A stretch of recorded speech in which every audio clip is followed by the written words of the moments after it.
Right. Well, welcome everybody in the chamber and also who might be watching to our September ordinary meeting of Hilltops Council. May I first acknowledge the traditional owners of the land on which we meet today. Now I humbly pay my respects to the people of the Wiradjuri and Ngunnawal nations, their past, present and emerging elders.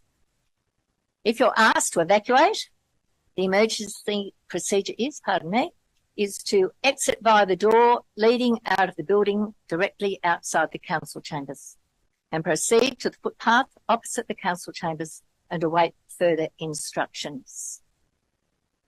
This council meeting is being streamed live, recorded and published in accordance with council's live streaming in council meetings policy. To those present in the gallery today, by attending a public meeting of the council, you are consenting to your image, voice and comments being recorded and published. Anyone who is invited to speak will be recorded and their voice, image and comments will form part of the live stream and recording.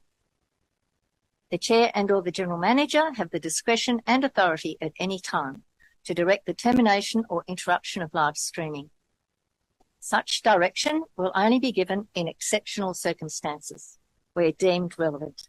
Circumstances may include instances where the content of debate is considered misleading, defamatory, or potentially inappropriate to be published. Attendees are advised that they may be subject to legal action if their actions result in inappropriate and or unacceptable behaviour and or comments. This afternoon, I believe we do not have anybody who is to speak in the public forum. All right, I'll go on to the statement of ethical obligations. Councillors are reminded that they will undertake the duties of the office of councillor in the best interests of the people of Hilltops local government area and the Hilltops Council, and that they will faithfully and impartially carry out the functions, powers, authorities and discretions vested in them under the Local Government Act 1993 or any other act to the best of their ability and judgment, as per their oath or affirmation of office made under Section 233A of the Local Government Act 1993. This evening, we have had a request from Councillor Stadmiller for leave of absence for family matters. Do I have a mover? Thank you, Councillor Fitzgerald, and a seconder. Thank you, Councillor Pope. Those in favour? Unanimous. Thank you, councillors. Sympathy expressions. I ask that staff and members of the public be upstanding for a minute's silence to express our sympathy at the passing of the following: Alan Hill, John Percival, Julianne Roberts, Rodney Close, Frederick Gowans, John Gay, Thomas Harden, Olga Wilson, Indy Schultz, Lois Nash, Vladimir Burda, John Regan, Brett Fensom, Elsie Midry, Dick Curtis, Annette or Annie Nation, and Harley Conlon.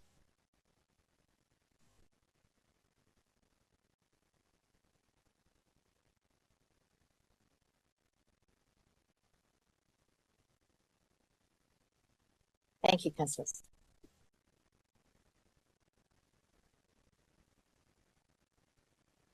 Right, if we turn to 6.1.23.225, confirmation minutes, Hilltops Council ordinary meeting, 23rd of August, 2023. Do I have a mover?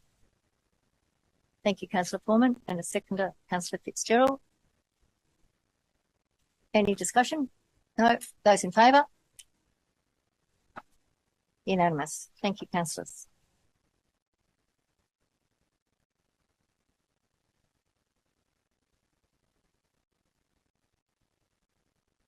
I don't think there are any disclosures. Do we have any disclosures of interest? Yes. Councillor Flannery.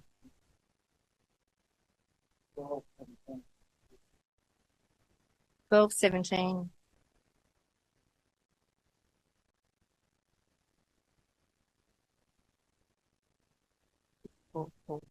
Non-pecuniary.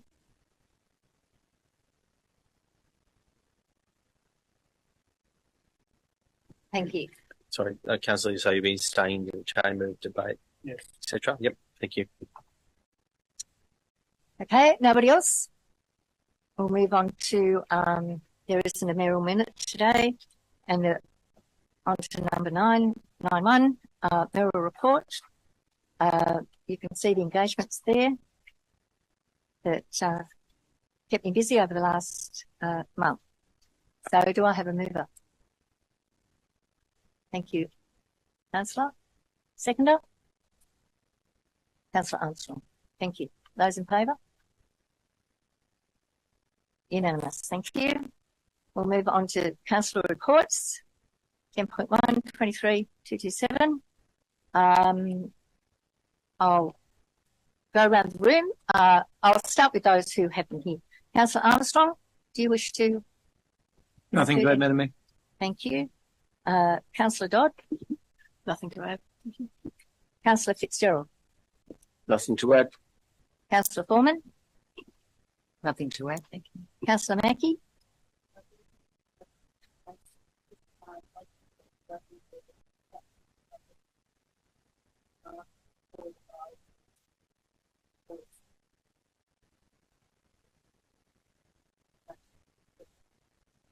Thank you. Councillor Piper? Nothing else. Thank you. Now I'll go around. Councillor Ingram? Meetings is minuted, and I also attended the special rate variation meeting in the hall here in Young. Numbers were poor, to say the least. But one thing that I did take from that, and from phone calls I've received since then, and reports from the other committee meetings, is I'm pretty sure that don't know what the answer will be on the 14th of October, but I think I know what their answer to SRV is, and it's definitely no. I'm interested to hear if anyone else has been to any of the other community meetings where they heard people stand up and say, yes, they would like to see an increase in their rates. I'm not saying they haven't, but I haven't heard of them. And definitely none of the people that contact me, ratepayers or community members, think that they should pay extra funds for what they call, but possibly be poor management. But that's debatable. Thank you. Thank you, Councillor Ingram. Councillor Fitzgerald, you got a problem? No, why? The smirking and the attitude is just not acceptable in the chamber. Councillor Ingram. Thank you. Councillor Fitzgerald. All right, Councillor Flannery. Meetings as minuted, constituent meetings, and a couple of meetings with directors. Thank you. Thank you. Councillor Pearson.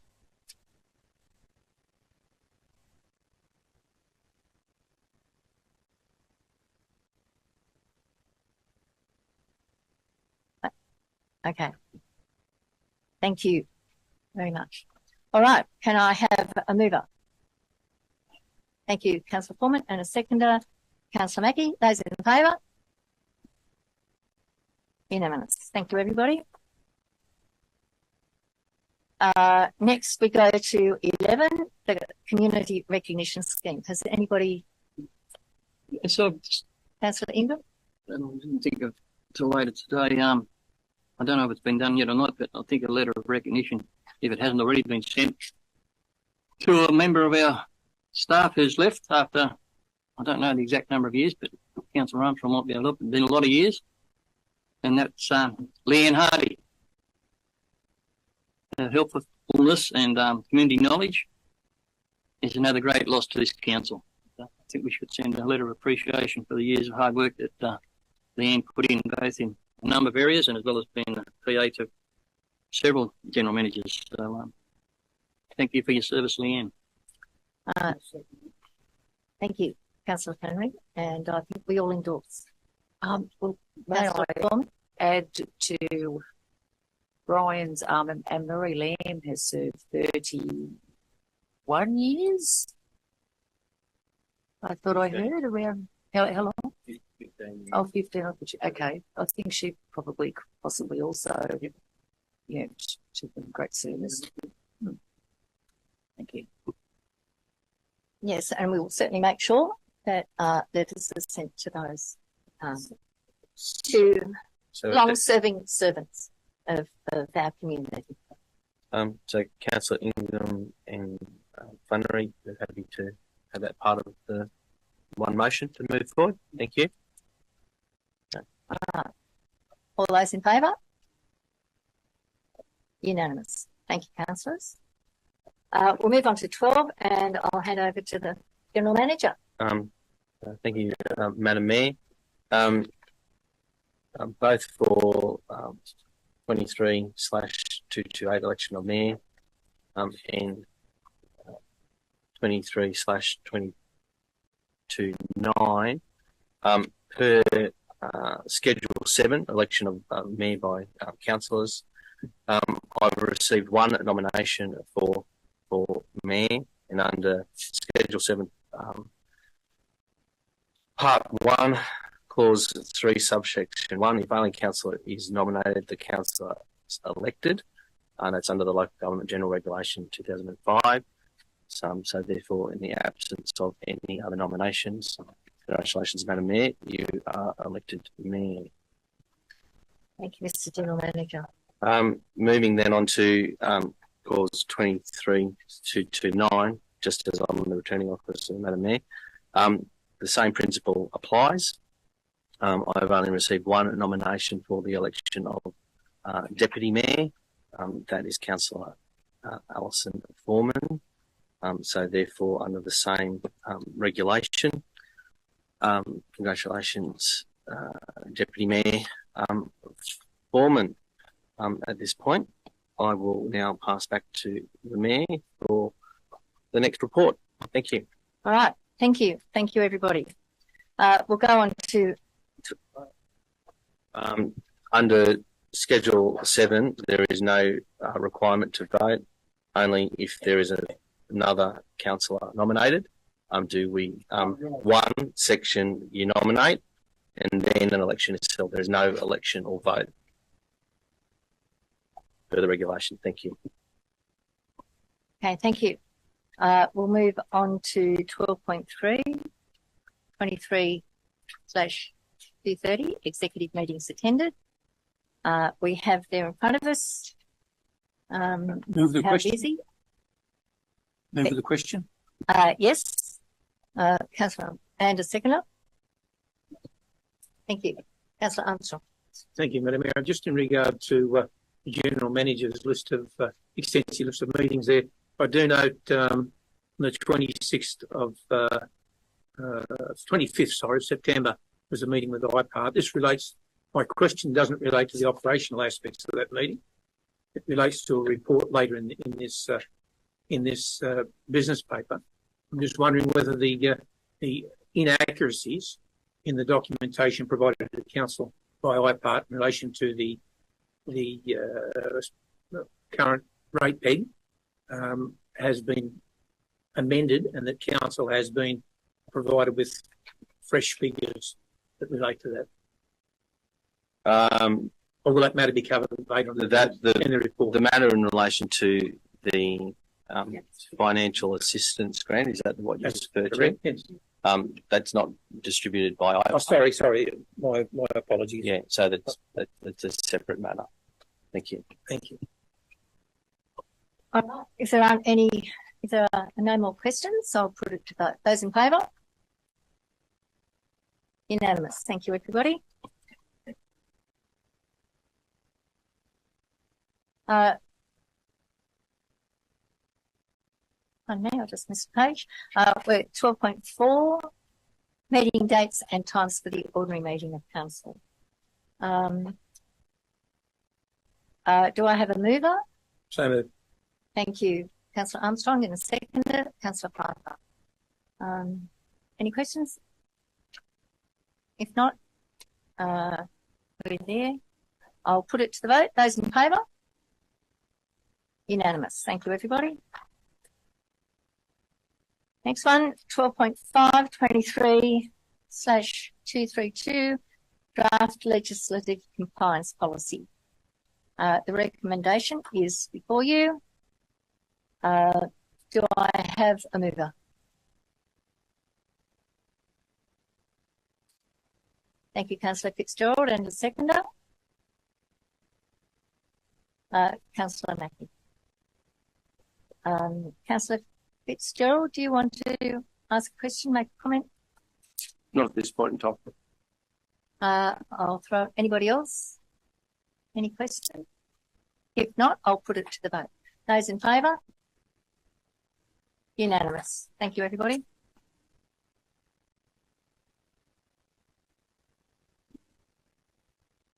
We'll now turn to 12.6, 23/198, the cash and investment report. Do I have a mover? Thank you, Councillor Armstrong, and a seconder. Councillor Dodd. Any questions? Comments? If not, I'll put it to a vote. Those in favour? Unanimous. Thank you, everybody. We'll turn now to 12.7, 23/234, outstanding rates and charges and sundry debtors report. Recommendations in front of you. Do I have a mover for this? Thank you, Councillor Armstrong, and once again, thank you, Councillor Piper. Comments?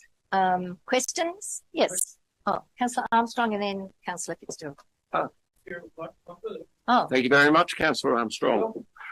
I just draw, could I get some detail in the information you asked? The statement of claim will be issued in the local court. What is the timeline of that procedure?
Thank you. Question? Councillor Armstrong and then Councillor Piper. Just a question. So we've got still roughly about 13% of our rates and other charges outstanding at the moment, but we are in the process of taking people to court.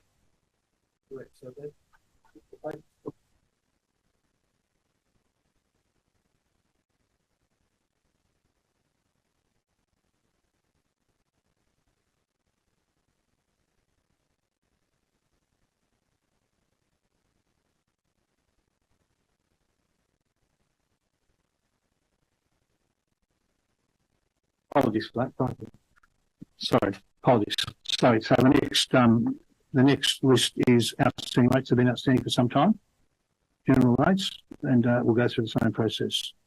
There is also a list of sale of land that I mentioned just then is also going to be brought to Council in November. We're currently reviewing that right now as well. Just a question through the sale of land front paid rates. Is there any idea how many properties are potentially on that list? And when will the actual sale take place? If the report comes to Council in November, hopefully the sale won't take place in January. And, No. When there's the lowest possible number. On one whether we do one solid auction or we need to break it into two parts. What are the council type properties that would be on a Things like list of saleable lanes, and there's a few lanes and stuff like that. So I'm going through that list tomorrow. But I'll bring that back that'll come to the October meeting. That'll be a full list. Full list. And I want to try and get that run to the November meeting for approval. So just to add, in a fortnight's time, another general rates of a couple of hundred of general rates will be going out that have been outstanding for several years for people who are just not responding or ignoring rate notices. Thank you, CFO, for all your work. Any more questions? Yeah. Councillor Piper. But I'll turn the page into the water. We seem to have a very big percentage, 45%, of 4 months and over. Correct. 3 months. I've been focusing on the three. Still on? Yep. Yeah. Sorry. I've been focusing on the 3 months and over. And so, yes, I'm aware that there's quite a few people in the general rates and water rate category who have not responded. But it's going to be a gradual process. There's quite a few outstanding. It's going to take several months till I get to whatever that level is, monthly reminders.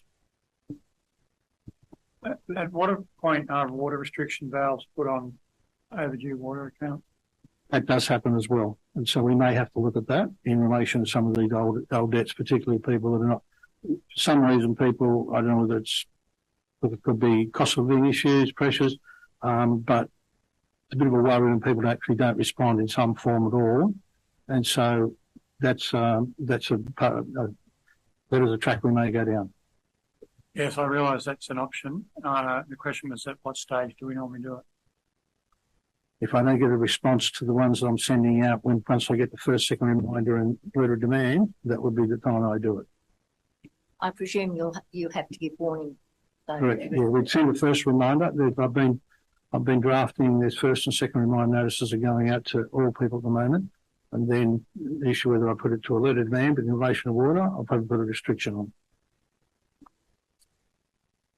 Councillor Ingram. Council wish to know that when I'm about to do, I'm happy to do that. If you want a report of those that we're putting restriction on, no problem.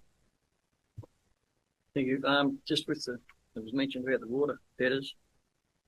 I was just wondering if it's the same scenario that used to be that there was one particular area of our community that was responsible for a large amount of that debt. I don't know if that's still the same or if it's shared pretty generally across the Hilltops Council area. But I would suggest, as you just mentioned, I think Councillor Flannery was alluding to it, there's going to be a lot more of this has to be done with the cost of living pressure that's being put on ratepayers. But I'm just wondering if it's evenly distributed or is there still that one particular area that struggles with paying water? Not that I'm aware of. No, I'm just focusing on the age of the debts. So I'm looking at the debts that are literally over 3 months. They're separate funds, so to be able to yeah. hard to see. Yeah. All right. If there's no more discussion, I'll put it to vote.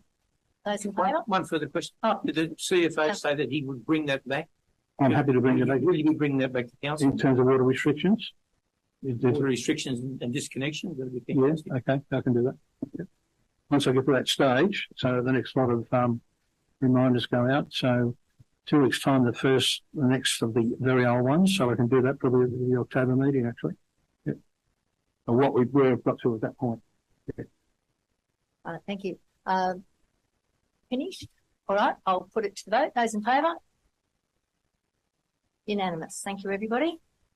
We'll move on to 12.8, 23/235, Information Systems Status, September 2023. And the report is in front of us. Do I have a mover? Thank you, Councillor Fitzgerald. And a seconder? Councillor Pullman. Councillor Fitzgerald, do you have any questions? Not at this time. Discussion, Councillor Ingram. I just got a question. I'm not too sure on glasses with the reading and trouble at home on the last page of that report, but am I to take it that you're telling us that Tech 1 will be fully implemented on the 28th of June 2024? No. What's this graph about then? No, that's the first. There's quite a few stages. I'm only just put the initial stages.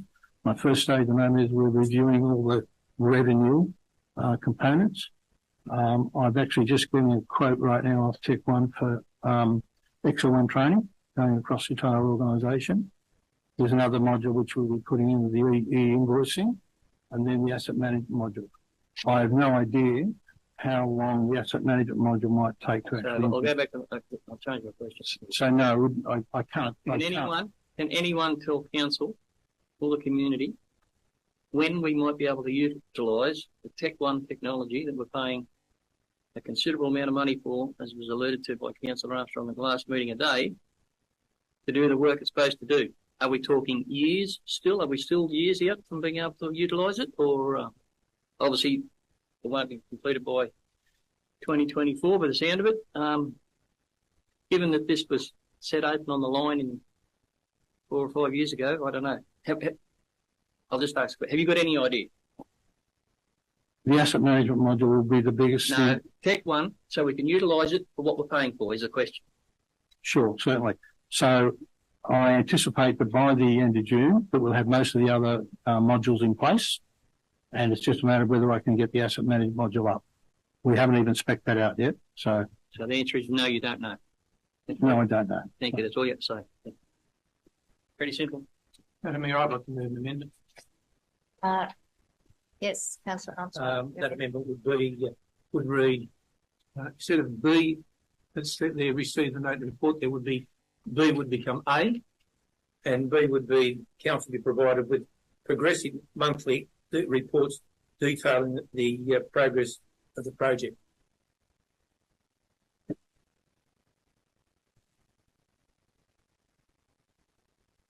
Detailing the progress of the project.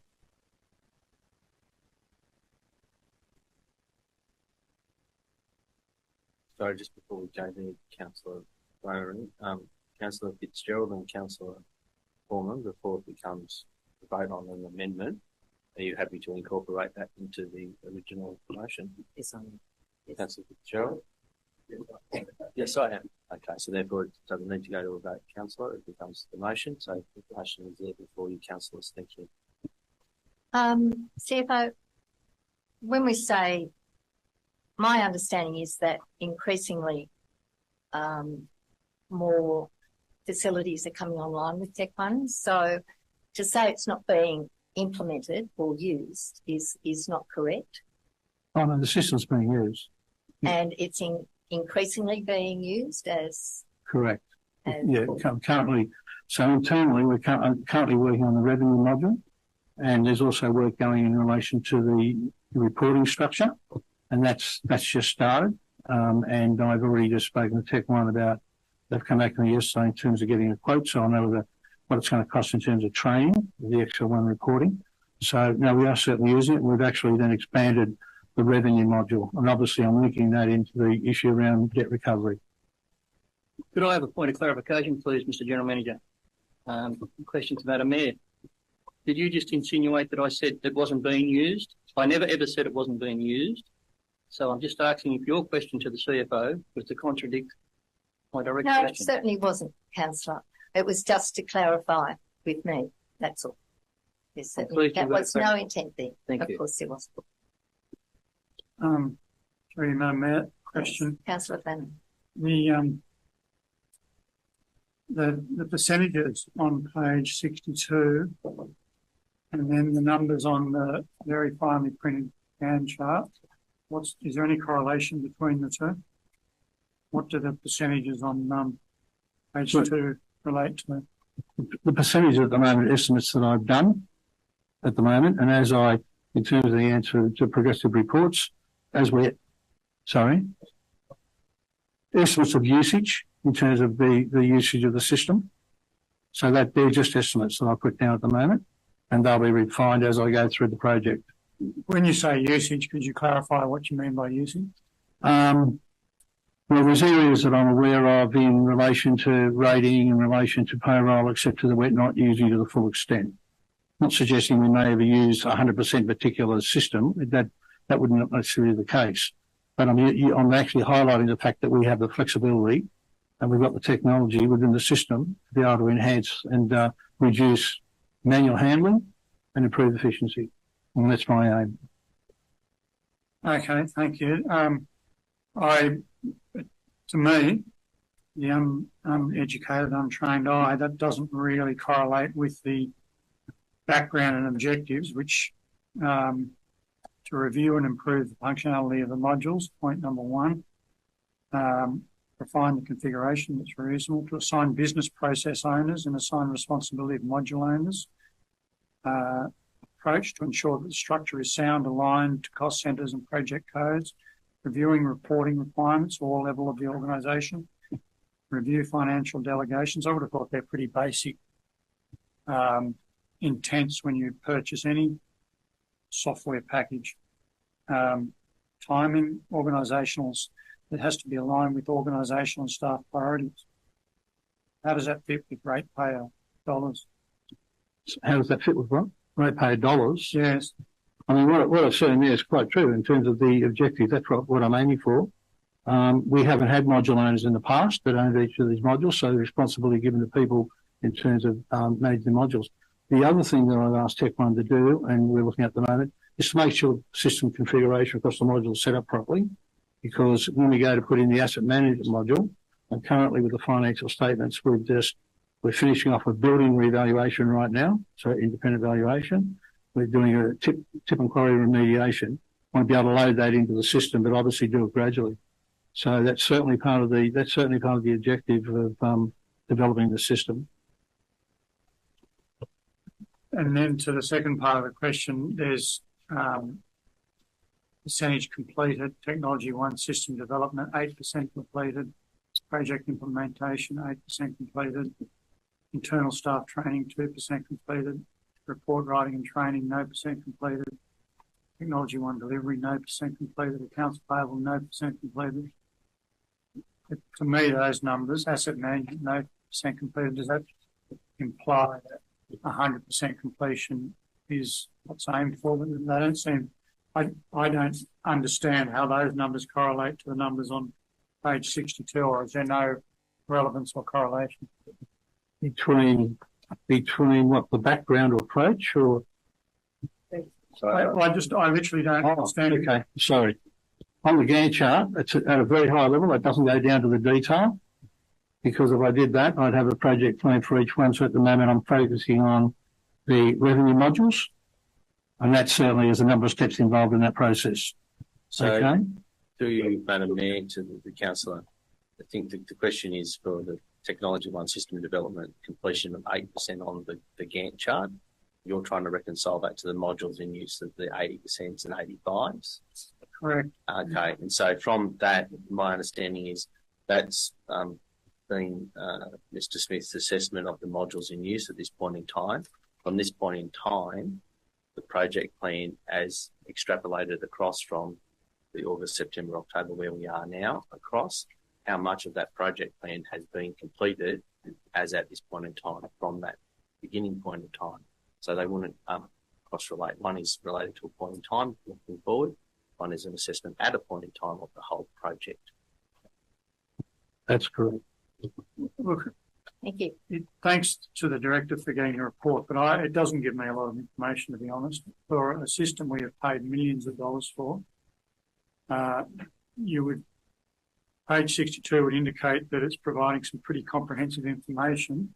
The written report on page 1, I would regard as saying that it's almost at ground zero as far as process goes. And then the report says we've got a number of people that are undertaking schedule of staff training, internally 12 to be trained across XL1, across finance. I mean, to me, that seems significant backlog training.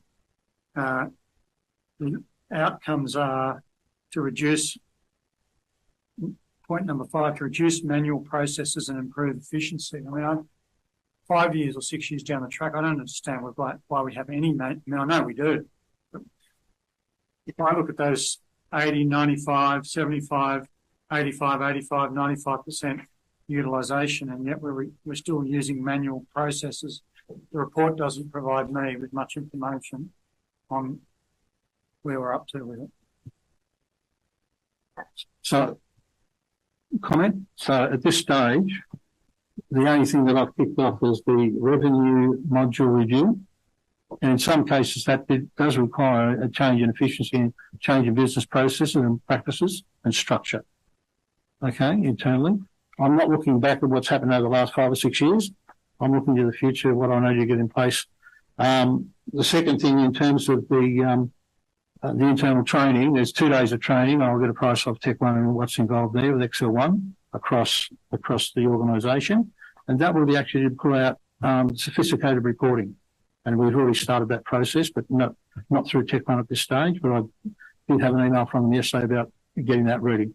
So as I go through each of these ones, I mean, there's issues around, say, bank reconciliations where efficiency can be achieved there. There's a number of things that I've identified where we're aware that we've actually got the technology, we're just not using it. All right, thank Just you. one question.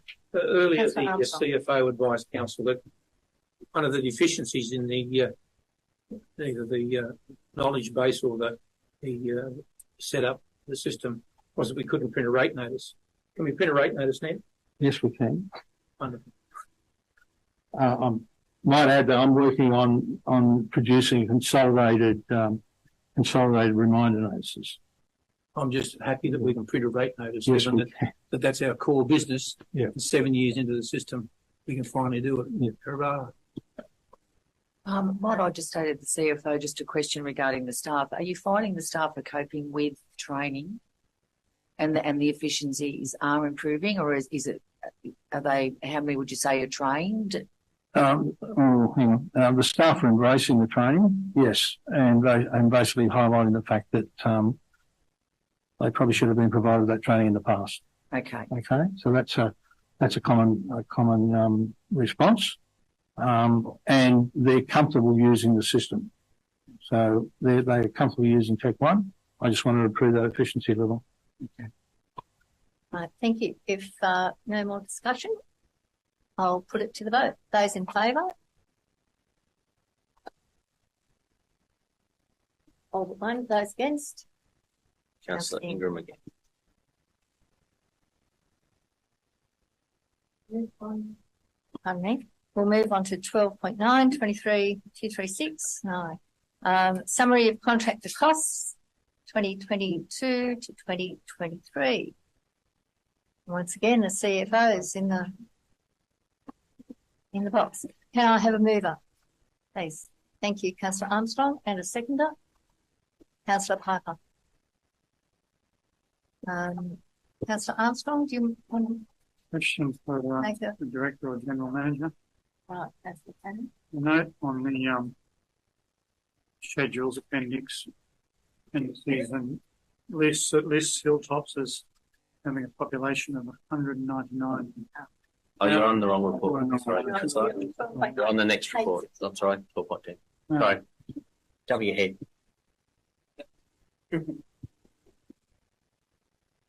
Right, if there's no discussion, I'll put it to vote. Those in favour? Unanimous. Thank you, Councillor. All right, we'll go on to 12.10, 23/237, New South Wales Local Grants Commissions, Calculation Financial Assistance Grants. The recommendation is there. Do I have a mover? Thanks, Councillor Flannery, and second, Councillor Fitzgerald. Councillor Flannery. I note on the schedules that lists the population as 199,000. My question is it a typo? Because when you look at Appendix B, it's still listing us as 199,000. Through you, Madam Mayor, the Chief Financial, I have had this question, and it's very clear what has happened. Yeah, it's an error. The Commission transposed Hills Council with Hilltops. So I've spoken to Helen Pearce, the Executive Officer, who's listed on there. The document stands. There'll be no adjustment this year. You read in there that they've had problems with CPI projections, when the Commonwealth funds, etc. She's told me there'll be no adjustments to that, and that we were underpaid 72,000. That adjustment, I'm waiting on an email. I've given her a follow-up. I'm waiting on an email or another letter, which will confirm they'll be paid in 24-25. So, and I'll check with her just to find out whether this document will have any corrections. But you said this document stands as the final document for the grants. So presumably those weightings should be adjusted for admin and governance, education, community. I want to check that that's in the document that I received. Yeah, but there's been, I think you mentioned me about 5 councils, plus you'll read in there 2 of the CBD councils were overpaid in terms of the adjustment process. And so she said that will not happen for 24-25. Yeah. But they were overpaid on a population shift. This is correct. Yeah. Appears to be a. I've given her a follow-up actually just to find out what the process will be. Will I get a letter formally or we got to wait or, yeah. So I have spoken to her. Do we get interest on the backdated payment?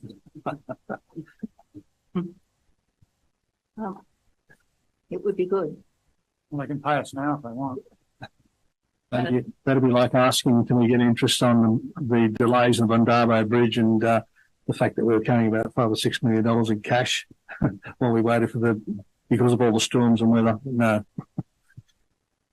Thank you. Any more discussion? Madam Mayor, can I make an amendment to the that we add B, note the error in the report, the Hilltops population has been wrongly stated, which will lead to a slight adjustment, and C, advise council when this has been confirmed in writing of the correction amount.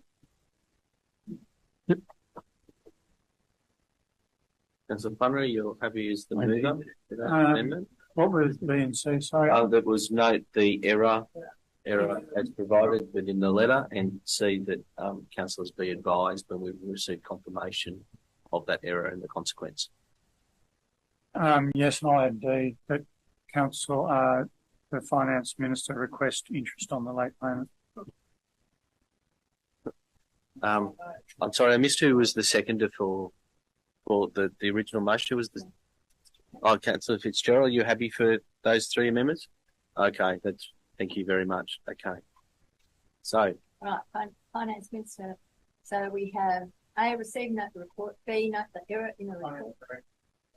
finance director. Oh, sorry.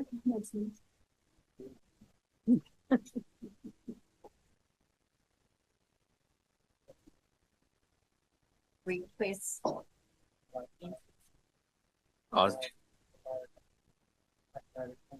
So make the finance director the chief financial officer. Question to the general manager, Madam Mayor.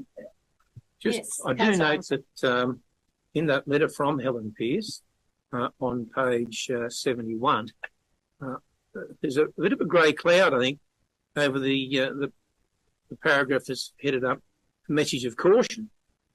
And I think if councillors need to read that, there's no guarantee that a council will receive an increased financial assistance grant every year, each year. There are a number of changing variables, including a council's changing measure of relative disadvantage compared to the state average measure and the size of the total financial assistance grant pool. That sounds a bit foreboding to me, that perhaps there might be some changes on the way that may not necessarily be changes that council might enjoy. Agreed, councillor. However, General Manager, able to offer your comment in that regard? Only that we're unable to control that mechanism. We are I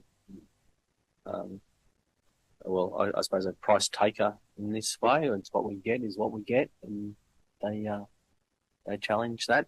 You are allowed to do a submission at the time, so should it change drastically against us, there is the process available to make a submission for why that is unfair or unjust, but that's at the time. At this point in time, we're about 70,000 short, and our CFO will request interest. General Manager, how many operating grants do we receive in the year? I don't know. Approximately. The quantum. More than 20? Less than 20? I'm sorry, I can't. Operating grants. Untied operating grants. Untied? Well, the financial assistance grants, there's an element that is the road grants tied, untied, but the rest of it's not. Yeah, that's right. But I can't recall any in relation to untied grants. So this is the only untied operating grant that council receives in the year? I'm fairly certain. I can't recall of any. No, so it's check. No, I can't, but I'll certainly report the next meeting. But no, I think this is the only one. The others are like pile funding, storms, natural disasters, except floods, etc. They relate to specific. They're all time specific. Yeah. Yes. I'll double check that for you, but I think this is the only one. I'll make a note of that. And I think councillors need to be mindful of that. Is that if this was if the methodology determining the grant was to change greatly, and councils become disadvantaged, it would directly affect council's operations and its bottom line. Direct. Yes, thank you, Councillor Armstrong. If there's no more discussion, I'll put it to vote. Just, sorry, another question. Is there, it says, submissions, are there any other submissions that we would make or consider making relative to the grant that we've received? Is the director happy with the, weightings? I would have thought formerly in the Harden Shire, when we did a submission, I thought our Aboriginal and Torres Strait Islander percentage was around 13, but I assume they're ABS numbers. The data is from the ABS. Yeah. so Will the director be making a submission regarding the expenditure disadvantages or any other calculations that council believes should be considered? I was proposing to do that. I'm just waiting on. I've given a follow-up notice to Helen Pearce to actually ascertain where I've gone through and where I think there might be an opportunity. She didn't think there was an initial conversation, but I'll double check that with her. I'm just waiting on her calling me back, actually. Again. Yeah. All right. After that discussion, I'll put it to vote. Those in favour? Unanimous. Thank you, councillors. We'll move on to 12.11, Hilltops Council Office Christmas closure. Move that way. Thank you, Councillor Ingram. Thank you, Councillor Armstrong. If there's any discussion. If there's none, I'll put it to vote. Those in favour? Unanimous. Thank you, everybody. We'll move on to 12.12, 23.239, BANGO Wind Farm Community Enhancement Fund. Move that way. Thank you, Councillor Ingram. And a seconder, Councillor Flannery. Discussion. I know Councillor Flannery. The school has been a recipient of, to find the numbers now, St Joseph's School, $17,000. I imagine that the sports carnival next year would be an applicant, and I imagine a recipient of funding from the BANGO Wind Farm. It would be a worthy, incredible applicant, I imagine.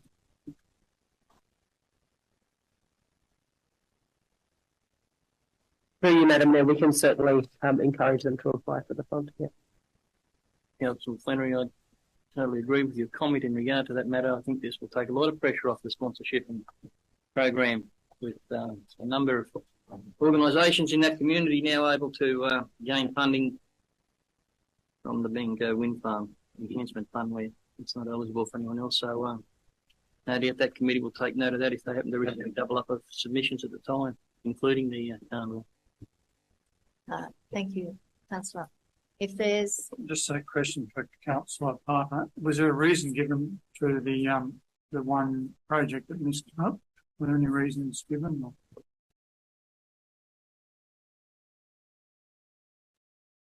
Through you, Madam Mayor, each application was assessed through the criteria that's stated, and the committee were of the opinion that the successful applications were more valuable for the community at this point in time. So the rail trail was considered not a worthy applicant compared to buying sports uniforms or spraying equipment? At this time, that's what the committee determined, yes. Okay. Does council have a view on that? Through Madam Mayor, staff do not have a view on that. Well, I asked the question, Gaylong put, I think, 25,000 of their EPA money into the rail trail. I would have thought that, given it runs between Gaylong and BOOROWA, that perhaps a similar apportionment of money would have been a worthwhile contribution, given council supported the Gaylong EPA money. And both instances, it was up to, it's in your hands, councillors, it's the committee's recommendation. Does council have a view on it? Well, We start participant at the meeting. Well, Just to Councillor Piper. clarify a little bit of council authority, there's, on this committee, there's 4 people that have the vote to decide where money goes to. I represent the mayor or this council. There is a representative from the wind farm and two citizens elected from the BOOROWA district. And we went through all the applications, and for a reason I'm not prepared to give at the moment, the 4 people that made the decision decided to leave this particular applicant out of any money. Thank you, Councillor Piper. Can I request that perhaps next council business paper to come back in confidential with the reasons?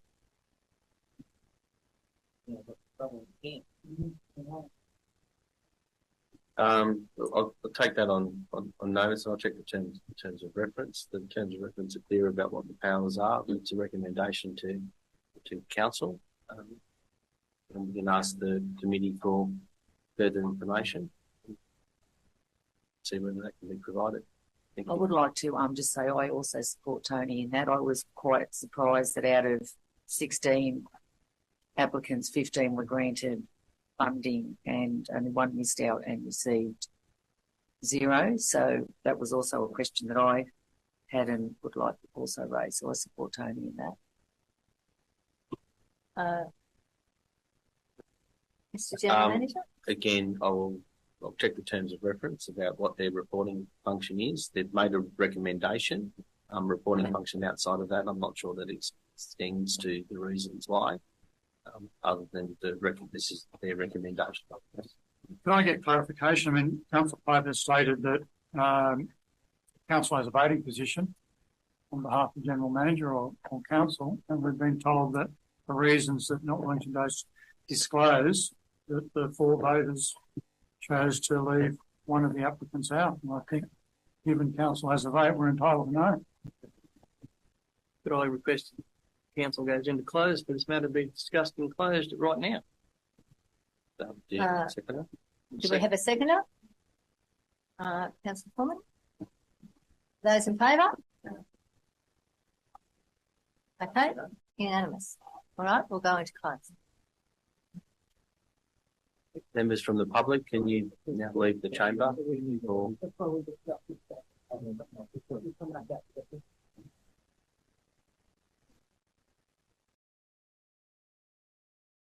During the court, before disbursement.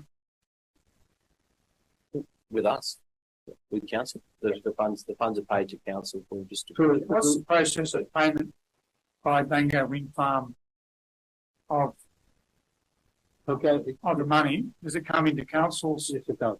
And so it's dispersed from councils? Yeah. So we hold the funds and we do the quarterly budget review. You'll notice on the back the VPAs, basically the 3 Sector 355, the wind farms and mines, we hold the funds. So as money then spent by a claim, we then after you agree with it, we then allocate it. But sitting in there's some substantial amounts that have a look at the quarterly budget review. I know there's not one for June, sitting in those various accounts.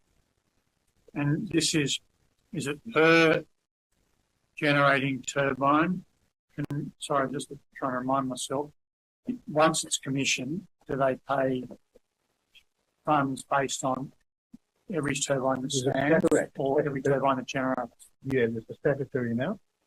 I realise, is it on a turbine that generates, or if a turbine's out of action for half a year, do you get the money regardless? Or through you, Madam Mayor, it's whichever however many turbines are operational for whatever portion of that year. As long as they were operational within that year at any point. They're operational for the entire year. No, it doesn't matter. So the amount is fixed. That's what you're saying. Per turbine per year. Yeah. Okay. All right. Thank you. All right. We've had quite a discussion. The recommendation is in front of us. I'll put it to vote. Those in favour? Unanimous. Thank you, councillors.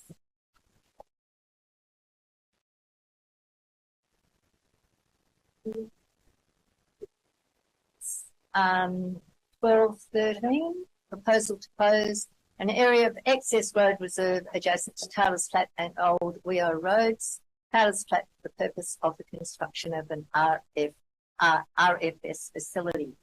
Do I have a mover? I'll move with question. Thank you, Councillor Ingram. Thank you, Councillor Flanner. Councillor Ingram. Thank you, Madam Mayor. I might be right off target here, but my memory serves me. I thought we organised them was through council to build a station in BOOROWA to house all these together, not that long ago. Can someone clear that up for me why they're building another one somewhere else now after we voted to do it the other way? I think I can answer most of that. There are 3 stations that will be combined in BOOROWA. I'm right, Councillor Piper, you know as well. There's the support. Yes, you are. Yes. This is an extra one, I presume. And if you know the country down there, we were at Breed's Flat the other day and they don't have a fire brigade there or a fire truck there. And this will be the closest one to that area. So this will be an extra one to those 3 that are being consolidated into the Borough area. And I think they're being opened in a couple of weeks, I think. 7th of October. 7th of October. Do they have a truck to go in this shed? Sorry? Is there a truck located somewhere else already that will go into this shed? I have no idea. I don't. Mr. General Manager, is the road form that we are just proposing to utilise for the purpose of the RFS station, and will the property be rateable? I believe we're going to answer the first one, that the Taylor's Flat Road is formed. It's excess, so it's part of the road reserve, so the road is there. I'm not sure as it pertains to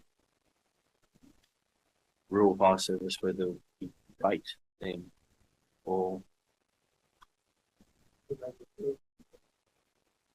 ultimately if we do rate them, we end up paying the process of effect. So yes, I have to take that on notice as the rating of the rural fire service. Sorry. Can I just, if people want to look at page 119, 145, under the proposal, the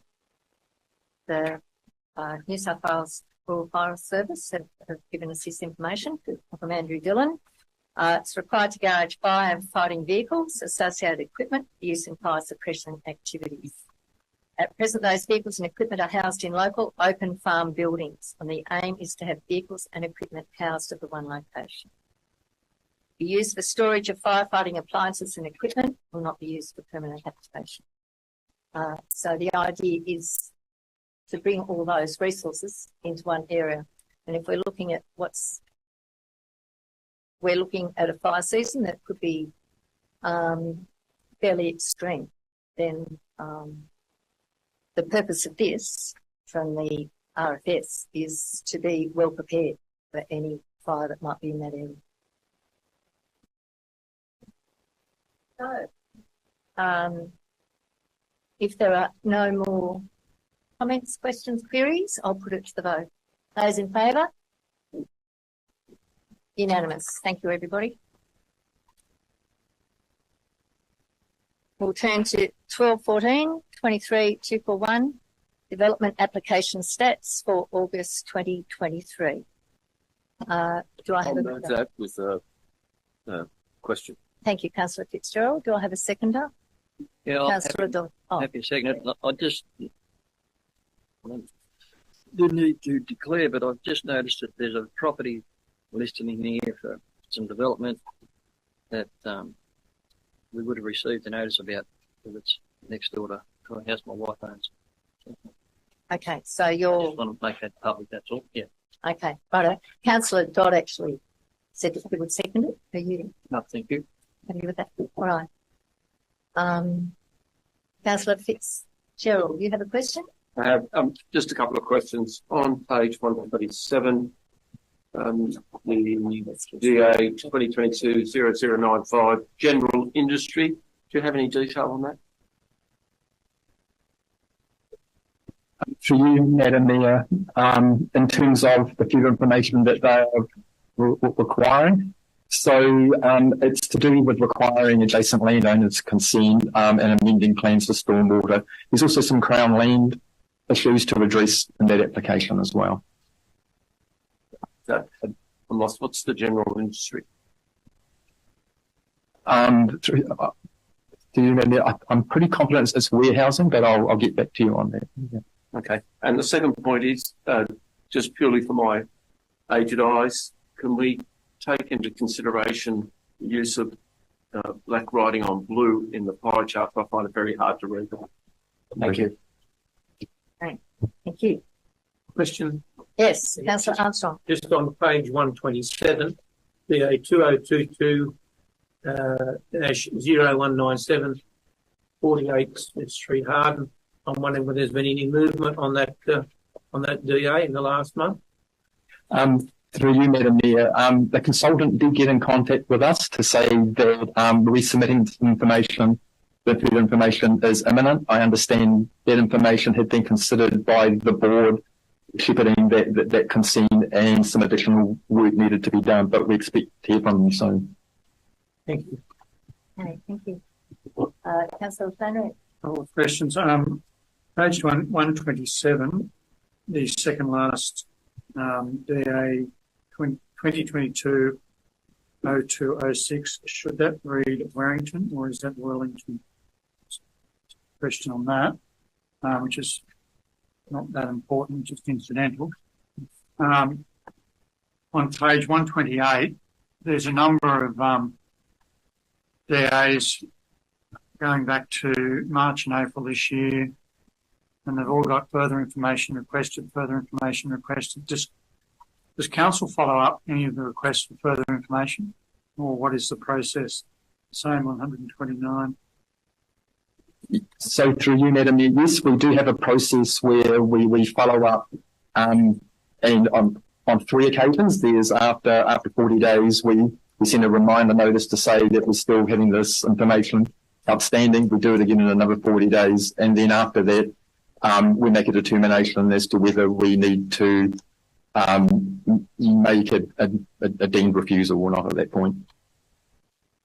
Well, 40 and 40 is 80, and I would have thought, going back through these, there hasn't been any deemed refusals that I can see. So are the systems not working, or have you received a bit of information but not enough? So through you, Madam Mayor, in terms of our planning resource, we focus on DA-ready applications first. So when someone has the information ready to go, we make sure that we assess those as our primary focus, and then when we get time, we get round to the longer outstanding ones. So you don't really just send the notifications out after 40 days, you do it when you've got time. Through you, Madam Mayor, I see we have a process that we generally follow when we try to do that. So you send 40 days, but then after that it's on the wait list. Then it's, Okay, thank you. All right. If there aren't any more questions, I'll put it to vote. Those in favour? Unanimous. Thank you, everybody. We'll move on to 1215. DA 20. Thank you, Councillor Flannery. Will we have a seconder? Thank you, Councillor Armstrong. Any discussion? If not, I'll put it to the vote. Those in favour? Unanimous. Thank you, everybody. We'll move on to 1216, dual occupancy at Lot 8, Section 5-8 on Wombat Street. It's on page 240. Thank you, Councillor Armstrong. Do I have a seconder? Thank you, Councillor Foreman. Any discussion? Questions? If not, I'll put it to... Just before you go, just to clarify something in my head. On the site and surrounds in the first line, just clarify for me what a mixed-use zone MU1 and a zoned R1. Is it zoned in two different ways? I'm not sure. So through you, Madam Mayor, so it is a case that there's a primary zone is a mixed-use zone and there's an underlying zoning as an R1. So, yeah. All right. I'll put it to the vote. Those in favour? Unanimous. Thank you, councillors. We'll move on to 1217. It's on page 300. Happy to move the recommendation. Thank you, Councillor Ingram. A seconder, Councillor Fitzgerald. No discussion. I'll put it to the vote. Everybody ready? Page 300.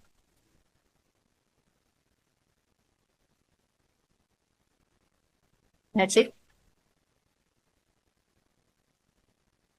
All right. We've had a mover and a seconder. I have a question. Yes, Councillor Fitzgerald. Yeah, in the purpose, the final paragraph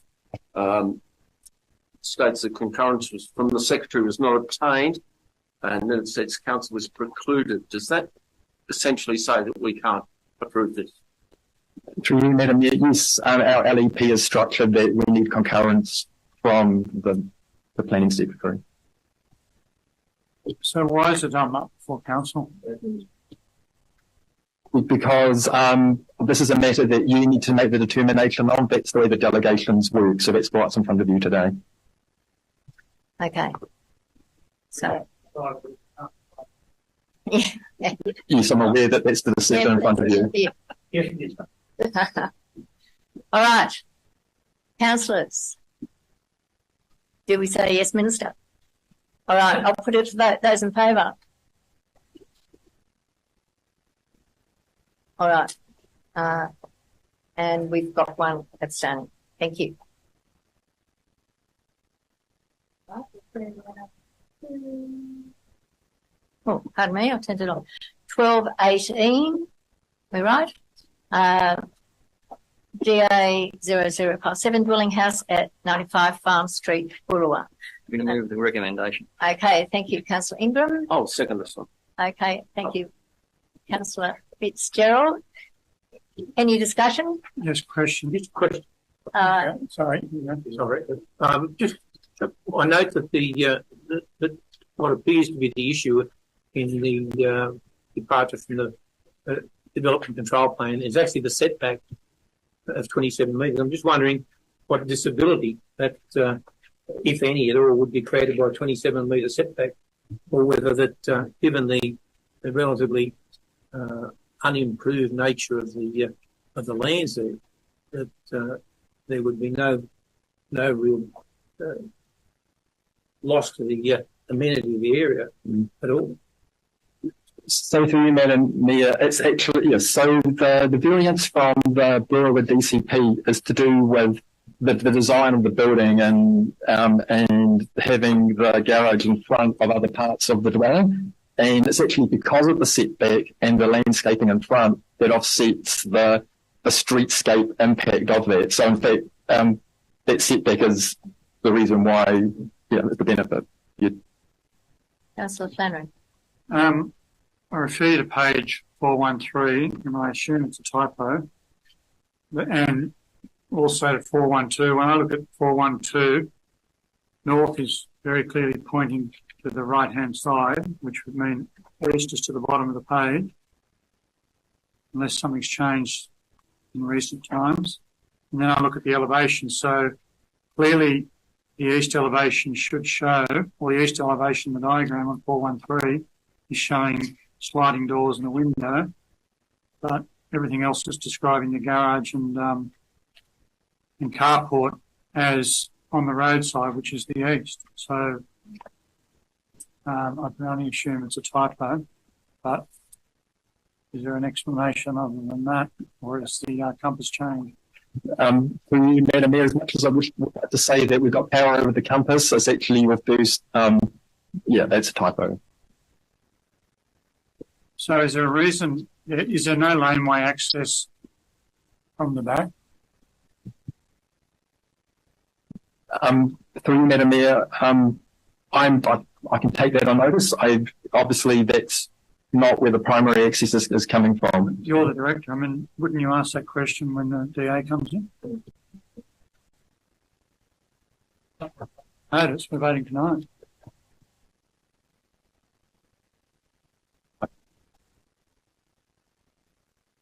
Okay, any other questions? Councillor Fitzgerald. I do have a question. Can I get an answer to that? I mean, did you ask the question? We are voting to amend a DCP because there's the previous Borough Council decided they didn't want garages having visual amenity that disturbs the view. And we've got a plan that's incorrect, drawings that are incorrect, and there's clearly the potential for rear lane access, so it could well have garden and parking and access to the street, but the house turned around the other way and vehicular access from the back. I'd like to know why that wasn't considered. Was it not possible?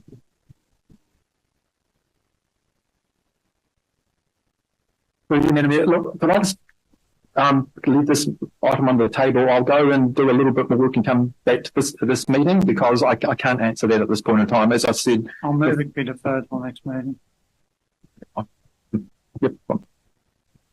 With that, we have a mover. Do we have a seconder?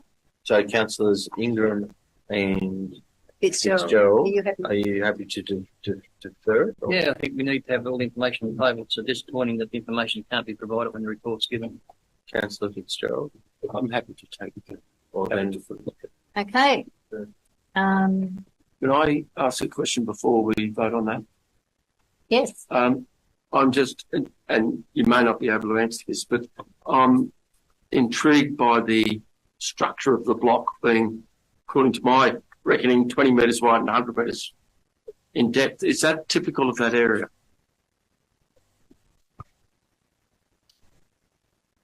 I'll take that as part of the answer when we come back to it. It's an unusual shaped block. Okay, we have here that we defer the report. It's moved by Councillor Ingram, second by Councillor Fitzgerald. Those in favour? Councillor Piper? Okay, it's unanimous. Thank you, everybody. We'll move on to 1219, Capital Works Program Schedule.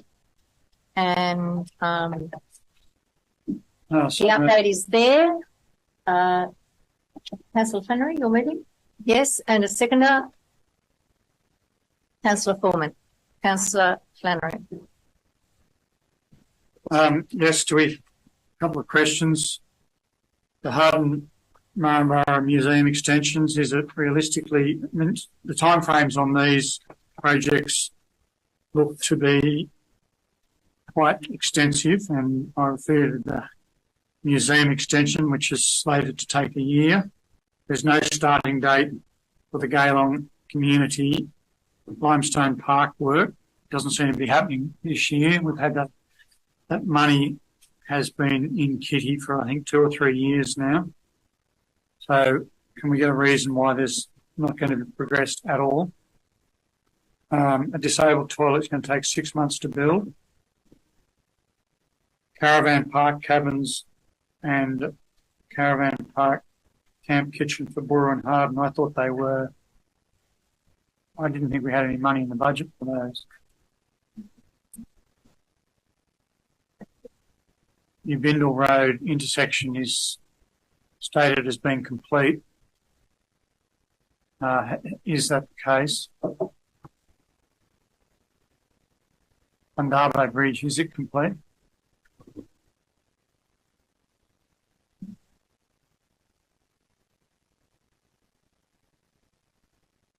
Another question. We'll have to come back to that question. That's a long one question. Okay. Through you, Madam. Starting off with the Harden Museum, we have been speaking with the society, and there's been a lot of backwards and forwards with what they want to do there. There isn't enough money in that, and that's what's been delaying the progress of finalising that.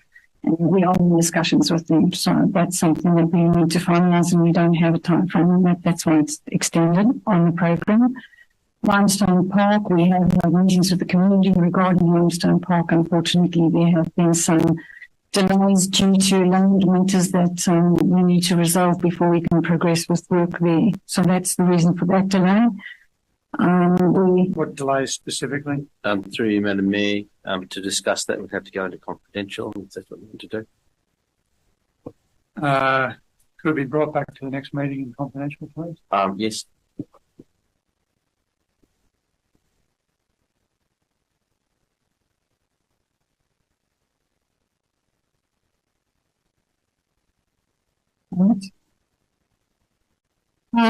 The camp kitchens, it still reflects on the program as camp kitchens. We are actually delivering kiosks there. They have been delivered to the depots and they will be installed shortly. The Bindle intersection is all but complete by the line walking. We need to wait a few weeks before we can do that work, so that is complete. The bridge itself has been completed. The one outstanding item in that project is the removal of the existing old bridge, and then of course there's a lot of material that the contractor will do in final cleanup of the sites.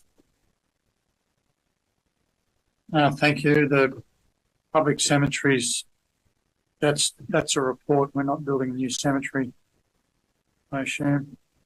Well, it hasn't come back to council.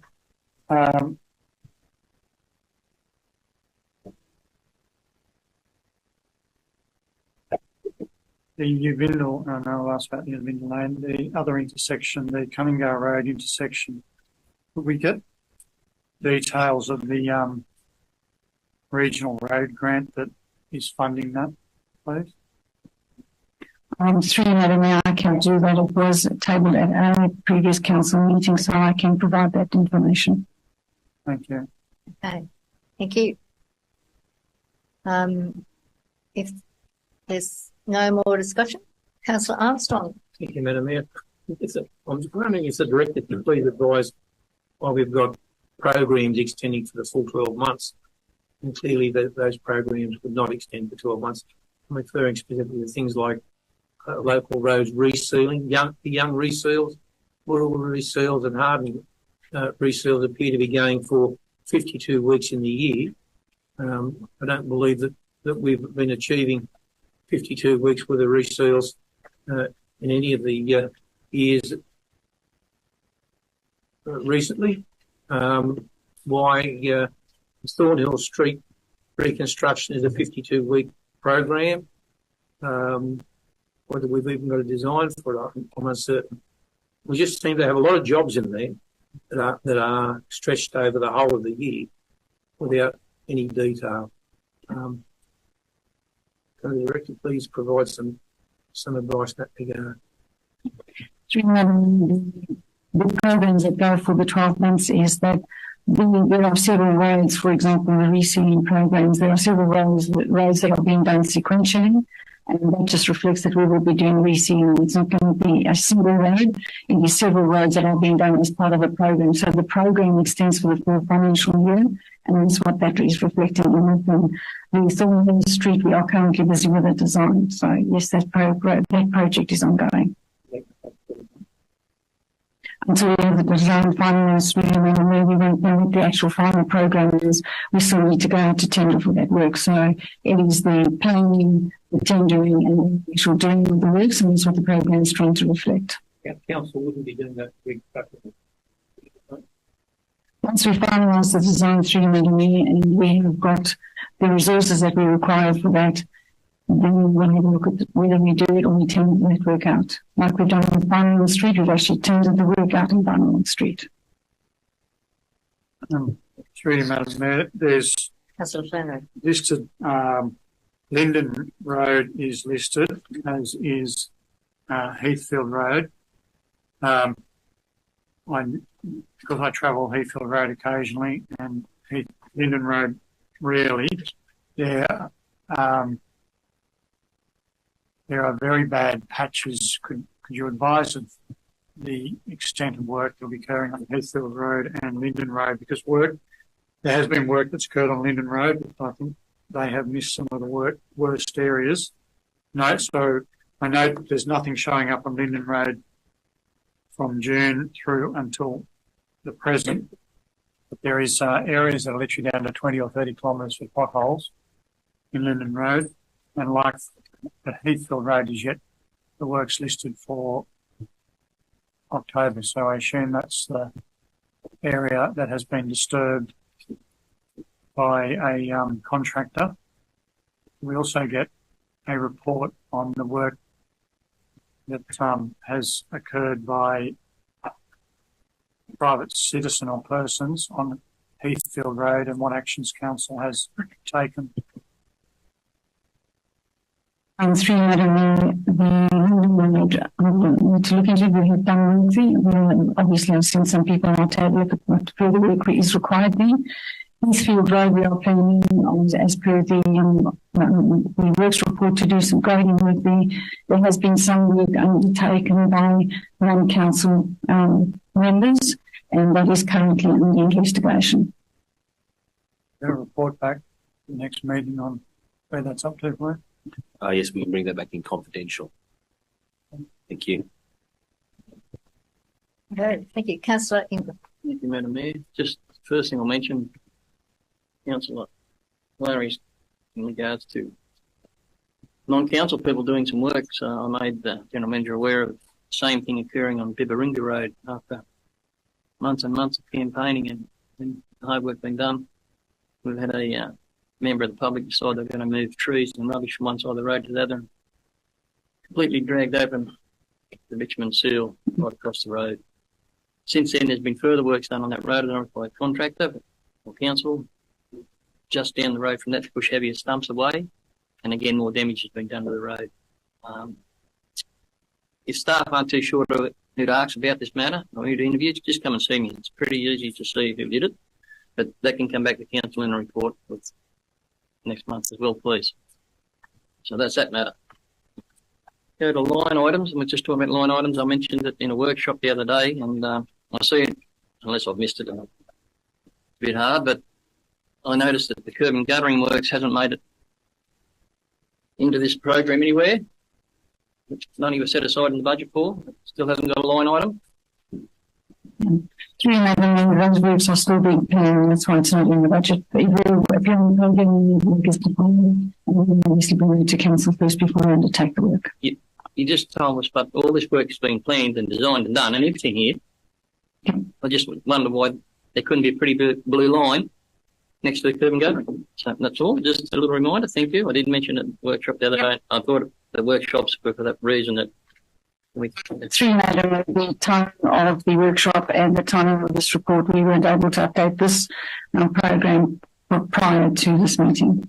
Okay, thank you for that. I've got a bit of a problem with the little blue lines and trying to line them up to see where they go, but it would appear that when we're going to be doing some gravel resheeting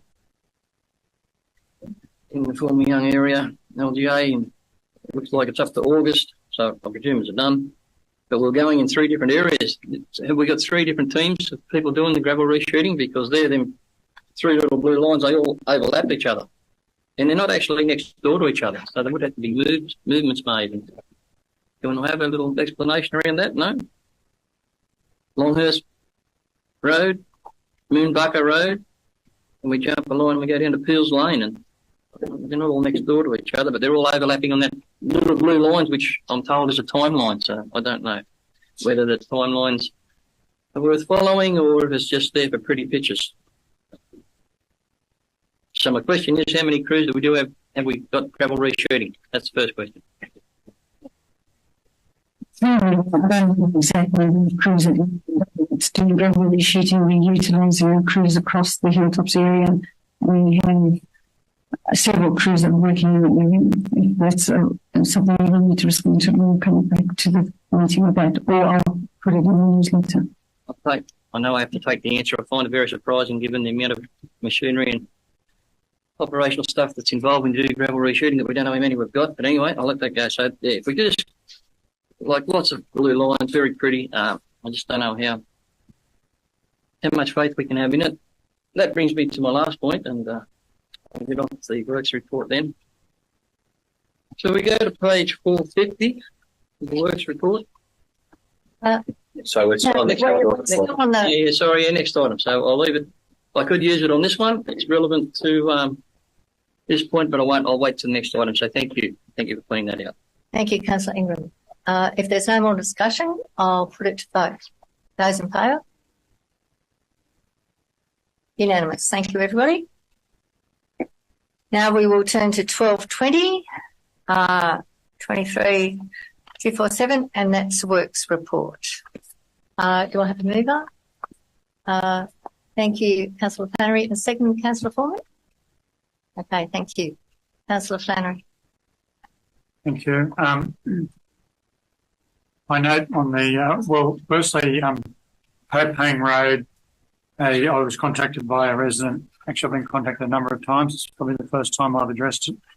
Hopang Road, he tells me, hasn't been graded for many years and says it's in a bad state of disrepair. So could council please inspect that road? Scenic Road is listed there for work. I thought it was part of the $5 million grant. It's listed for March 2024. I thought we had to have our grant acquitted by then, but perhaps it's another grant that I'm thinking of.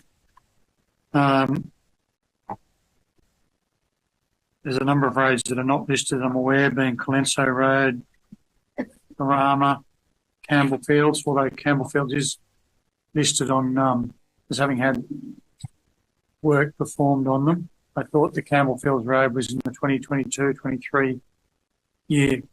Could we please have that checked out? I'm not aware of any work occurring this financial year unless money was rolled over in the budget. So probably the main questions are, was Campbellfield Road funded out of this year's funding, or was that carried over work? The number of roads that are missing, and then the Scenic Road, what money that's coming from, please.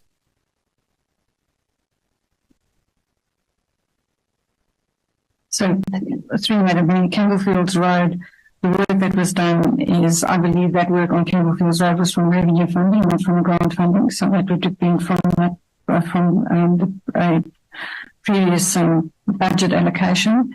And was I just asked the budget year for Campbellfields Road, with Scenic Road, what the funding source is.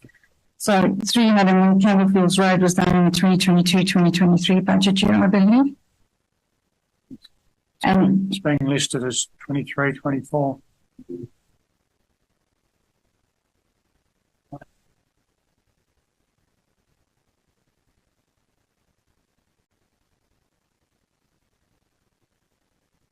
What page is it?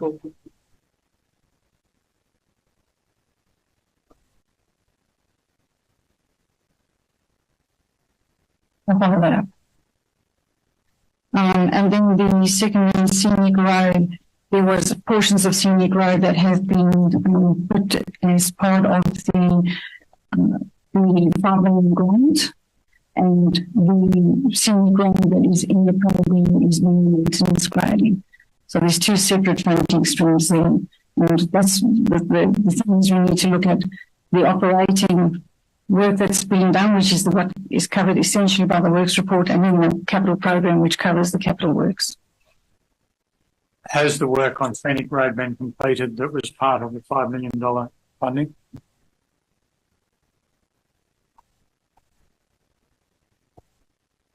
Oops.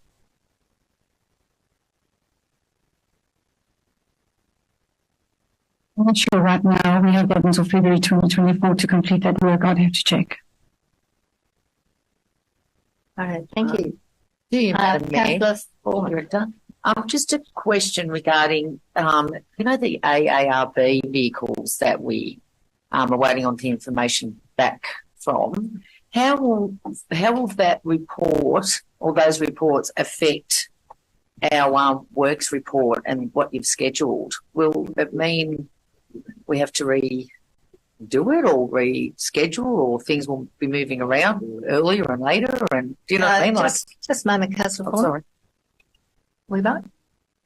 Okay, Councillor Foreman. Through you, Madam Mayor, once we have the ARB report, which we're hoping to have by the end of October, we will revisit all our programs and align to that report. Until we have got that report and we have assessed everything on that report, we will continue with the programming that we have to ensure that we meet funding obligations. Thank you. If there's no, Councillor Ingram. Thank you. A couple of questions, Director. Go to page 454. No, you're right. Don't worry about it. I've got it covered. Thank you. It's covered. What I was looking for, and I can't find, if I looked it over somewhere, is the works that have been done out of that $5 million grant. Yes. Biberinga Road, and Horse Creek Road. I don't think it's in here. If it is, I apologise. I haven't seen it anywhere. It's been completed. I don't know if the line marking is to be done or not, but that's part of the deal. But I did mention that the workshop the other day was, we have some costings on how much that work actually cost. I know we did estimates and quotes to see how much could be done out of that allocated funding to each area. And it was much appreciated by the people who travelled that road that it was done very early on in the project. But I just wondering if we get an actual cost back to council of how much it did cost, so we know where we're up to with the budget for the remaining works that may not be done. So we don't get to the end of this project and say, whoops, two options could happen. We could have $500,000 left over, or we could be $500,000 in the red if we don't know where we're going. So just that could be brought back to council, please, at the next meeting. My other little problem is someone not to be sceptical, be open and transparent. The councillors probably get sick of me arguing about some of this stuff, but that's my job as a councillor. Am I to believe the works report in the August council meeting, or am I to believe the report that's handed to us in the September council meeting tonight? Which report am I to believe is true? I can explain to you why I'm asking the question if you like. Staff do these reports. Staff put these to councillors. I don't know whether any other councillor reads these work reports. I believe in August. Oh, I'm sorry. I believe that staff bona fide and generally put forward to the report as the works undertaken during that period. Can I explain why now? Yeah, absolutely. I'll probably save you embarrassing yourself, Mr. General Manager. Well, I'll just say to do the best efforts. Yep, I hope. In August, it was reported on the maintenance grading and resheeting. Birches Lane 1.2, Blackman Creek Road 4.7, Illawong Road 3.4, Karupa Lane 0.7, and Kenny's Creek Road 3.3 k's of gravel resheeting. At that meeting, I asked a question about, it seems to be 8 kilometres of gravel resheeting done in the form of BOOROWA LGA, nearly used up their entire budget of $190,000, I'd imagine, for that work to be done. There's no comments made. It was okay. It's all good. In the report that comes to councils tonight, unsealed roadworks completed, financial year 23-24, lengths of road resheeted. And guess what? It's different in a big way to the report that was given to us in August. Can the director or staff explain to me? Is it because the question was asked about finance and it's been changed? Or, and they happen, honest mistakes happen, it just is very, very coincidental that what you've handed me tonight is different to what I questioned in August.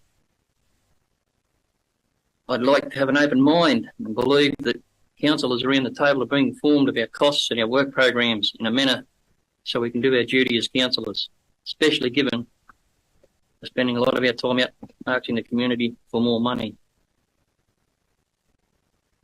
I don't know if you'd like to give me an answer or take it on notice, but just like to have a look at it. There's a discrepancy, so one of these reports is wrong. And by wrong, I mean, you know, it could be a couple $100,000 in the reporting of finances. So it's material. It needs to be addressed. And I'm very surprised given that the scrutiny that I show over this report just seems to fly in your face every week, every month. So which report is correct, Madam Director? Through you, Madam Mayor, I do not have the August report with me. I will take that on notice and I will come back with a fulsome response to that. When you come back with that fulsome response, could you also come back to the costings that I've been asking for 3 months, please? That I explained at the workshop again the other day, and the General Manager took some notes in regard to what I was asking. And can that be brought back to Council, please, as well?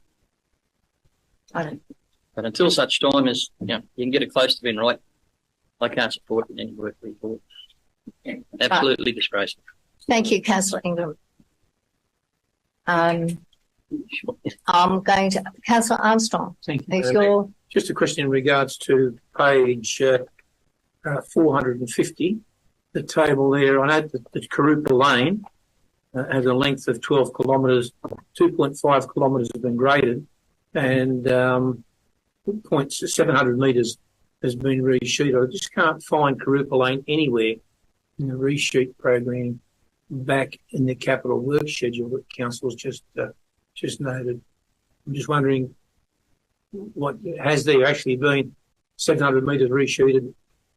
That it's not, doesn't form part of the resheet program, or whether that's an error. And also, when the other 10 kilometres or 9.5 kilometres might get a lick with a grader. Through Madam Mayor, when we call it resheeting, and maybe this is where the clarification is required on this report. If it's in the works report, we do grading. So of the 2.5 kilometres of grading that we did on Karupa Lane, there were some 700 metres where we did some areas where we put gravel on the road. In other words, it's not a continuous placement of gravel. It's gravel to address small sections of the road that require urgent repairs, and that is why it's in the operational on the works report. If we do gravel resheeting in lengths of road, then that is in the capital works program. This was small sections of road that totaled 700 metres, that was where some gravel was placed on the 2.5 kilometres that were graded. So is it capitalised?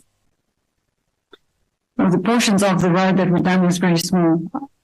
Is it capitalised? I'd have to check that. If it's capitalised, it's gravel resheeting, and it forms part of the resheet program. If it's not, I'd suggest that it probably shouldn't be in there under resheeting. It should form part of the cost of gravel roads maintenance, in which case it wouldn't appear there at all. I think that's the description of the works needs to fit the purpose of the funding. And if it's resheeting, it's got to be capital works. It's not gravel patching. Yeah. We've been down this road before, because at this particular stage, there's nowhere in the schedule that Council's just adopted does it even have Karupa Lane listed for resheeting. Yet Council receives a report that says that there's 700 metres of it resheeted. I can understand the confusion that Councillor Ingram is suffering from. Okay, thank you, Councillor Armstrong. We've had a fair bit of discussion. I'll put it to vote. Those in favour? 3, 4, 5, 6. Councillor Mackie. Councillor Mackie, Councillor Hewson, Councillor Dodd, Councillor Rolls, against. Against. Councillor Ingram, Carried. Councillor Flannery, Councillor Armstrong, And Councillor Piper, carried. it's been carried. Thank you. Thank you, councillors. We'll move on to 12. Just wait for it to come up. 1221, correspondence for information. Media releases and Office of Local Government circulars. There's the recommendation. Thank you, Councillor Armstrong. Do we have a seconder? Councillor Flannery. A question, Councillor Flannery? Question for Councillor Fitzgerald. I note on page 473, raise the matter of ability from. Oh, I'm sorry, Councillor, you're one step ahead again. This is the media releases. Sorry, Councillor Flannery. Your turn will come. So we're back to 466, page 466. All right. Is that in favour? Yep, all those in favour. Okay. Yes, unanimous. Thank you. Now we will go. I'll move with question. And do we have a seconder? Thank you, Councillor Ingram. Question for a couple of questions, but the first one for Councillor Fitzgerald regarding the speed zone change at Marnborough. What's the justification or reason? And does council, and probably a question for the director as well, do we have any recourse in this? I just regard this as ridiculous. Are you talking about the speed change as you go from Marnborough to Bournemouth, that section from Billigerton Way? My reading of this report on page 473 is the 80k limit. It's going to go from 50 and then there's going to be an 80k limit to the top of the Demondville Hill. Is that correct? That's correct, yes. And there's an overtaking lane there. Yes. Was this raised before with the traffic committee before that it was? Yeah, this has been under investigation by the Transport for New South Wales, and they came back to this meeting with their decision to reduce it to from 100 to 80, as there are a number of residents there and the blocks, and they're saying there needs to be a slightly slower speed so people can access their property safely on that section. That was their argument, their justification. Has this come before council in any other way, shape or form? Through you, Madam Mayor. No, really, Transport for New South Wales conduct their own investigation and inform us of their decision. Just to help you, Councillor Flannery, there through, with your allowance, Madam Mayor, I went through this process of Transport for New South Wales in regard to 180 to 50, because members that were on the previous committee that worked with it didn't really care, and they've gone here, so it doesn't matter. But the community and the people who live out on Millvale Road coming into Young, and unless you're a pretty good driver and you've got a good vehicle, you can travel at 100 k's. It's a bit dicey. It's not much of a road. You think coming around on the Burrungong Creek's much fun? Is that what the look's for? Yeah, no. So, and the safety out there with the trucks. So I was lobbied by a number of the community to see if we couldn't access 100 k's back to 80 k's for a certain section of that road to come into town. Transport for New South Wales, in their wisdom, said no, not necessary, Councillor. So I rang because I wasn't happy with the decision and spoke in the General Manager's office, who was present at the time, and said you'd have to prove why you'd wanted to slow down. I said, well, two reasons: the condition of the road, the access of the road itself, the community that live out there. Not only did they not consider that when you went around the other 6, 7, 8 entrances to Young, one of their reasons was, we're fading that out. We're fading that out.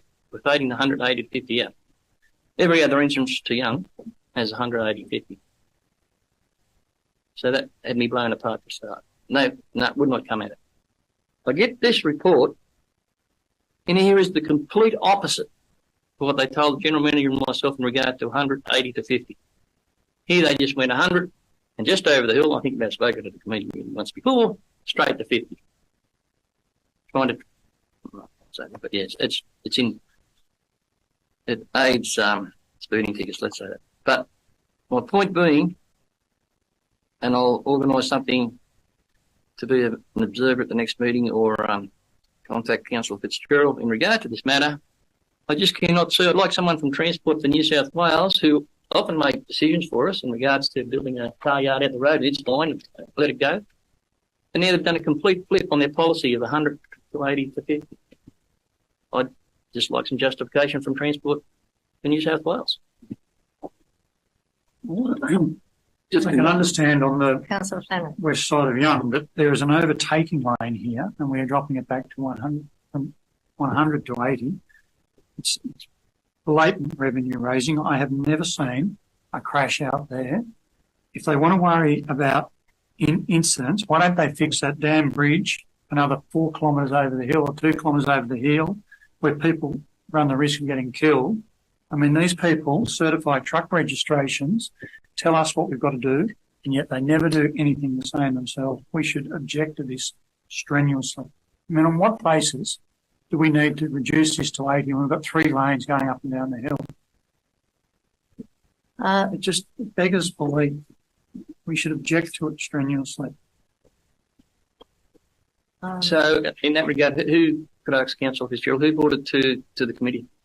I'm not sure who brought it to the committee. It has been on the agenda for the committee for a long while back, and Transport for New South Wales took their time, and then when somebody asked about it, they came back with this recommendation or this decision from them at the last meeting. Now, part of the reason has been that the Transport for New South Wales representatives at the meetings that I've been at, has been changing almost every meeting, but now settled with one person. I can take that up with them and ask them that for sure. It just seems a direct slip in their policy. It does. And I think we deserve an answer. Or the people who live out on this road deserve an answer anyway. And I agree with Councillor Flannery. Take your 25 minutes to come through Harden, Murray now, speed limit. Without slowing down anymore once you get out of it. Through you, Madam Mayor, my recollection was that it was actually, they wanted it slower and they wanted it longer. And because it came to the committee, we actually said it's ridiculous that it would be 50 for such a long way out of town. So that was actually a compromise from Transport. That's my recollection, but I'm happy to be. I believe you may be right. It's been a long-standing thing, but yeah, I'm more than happy to contact Transport for New South Wales tomorrow for any clarification and on the Millvale Road issue. Okay, thank you, Councillor Fitzgerald. If there's no more... So, to Madam Mayor... yes, GM. The recollection, I'll throw to the Director. Did the police ask for this? Through you, Madam Mayor, anybody can request a speed zone review from Transport for New South Wales. They can either do it directly or do it through the local traffic advisory committee. My understanding from Transport for New South Wales, when I queried this determination, they said it was requested by the police in the first instance to do the speed zone review.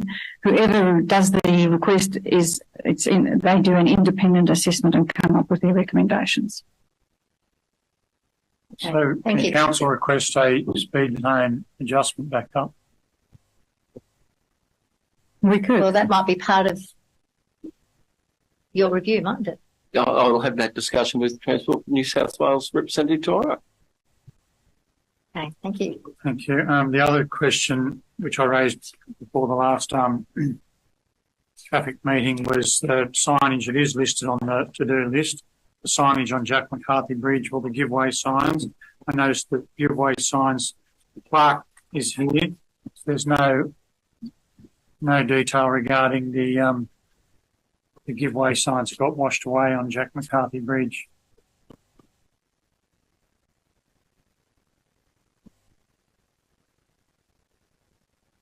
That be followed up. Yep. Righto. If there are no more questions, Councillor Armstrong. One question. In regard to the revision or the imposition of the 60k speed zone in the Nilly Lane Barangong Hall Road precinct, that section of the Millvale Road from Barangong Hall Road through to Breon's Lane, I think it is, top of the hill. Is that also going to be classified as 60 k's as part of this, or is that? My understanding is it's just the precinct around Milli Lane and the roads are connected. It's not out on the Millvale Road, no. So that'll still be 80 k's? Yes. So you'll come out 60 k's on Barangong Hall Road to 80 k's to 60 k's at the top of the hill. About 250, 300 metres. I believe that's so, yes. That would seem to be subject to warranting review as well. That to me seems absolutely ridiculous. I'm more than happy to have that discussion with Transport for New South Wales. Wonderful. I'm looking to hearing the result. Not a problem. All right. We've had discussion. I'll put it to the floor. Those in favour? I think it's unanimous. Thank you, everybody. Righto. Where are we up to? We're up to 1223 to 50, the Lachlan Regional Transport Committee Special General Meeting question. And the question is, well, it's in front of you, whether the Lachlan Regional Transport Committee goes ahead or whether it is actually disbanded. The recommendation is there. I presume that we would have to move a motion, whether it's yes or no, that we're going to vote. Yeah, so what you do here, Madam Mayor, is you obviously receive and note the report, and whoever moves the motion for the sake of debate, moves the motion to either send the proxy vote of no or yes to the committee.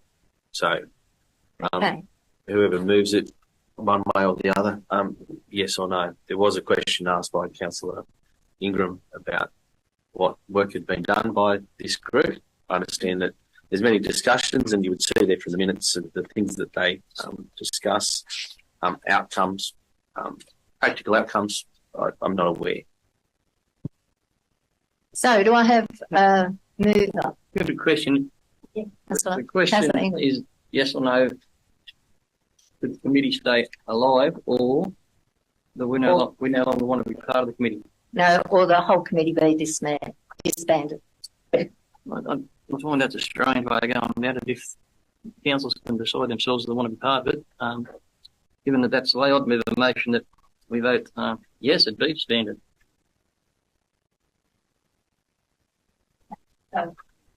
I think the way it is worded. So would you, as member of the Lachlan Valley Committee to Lachlan Regional Transport Committee to proceed and continue, your vote would be no.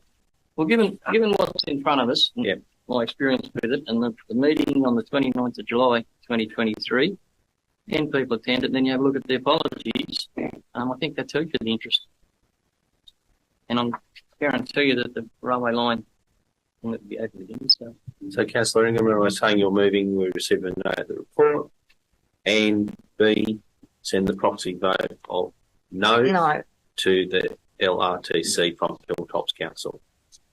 Thank you. Thank you. Seconded. Okay. Councillor Hewson. Any more discussion? Councillor Foreman. Well, Madam Mayor, I'll be honest, I actually don't really know what it does. It doesn't actually say what it is. Well, that's one of the problems. That's the problem. It's looking, I suppose, to expand, especially the rail into the Lachlan region, and going right down to Wollongong. It's what can I say? I have been to one meeting. I did intend going to their AGM. One of the problems, I think, is that it is not a professional body as such. And also that it spreads right down to Wollongong. So there is a reluctance, and they won't or haven't got the means of doing Zoom. So it's a very difficult meeting for everybody to get to. And perhaps the enthusiasm is waning by those who originally put it together.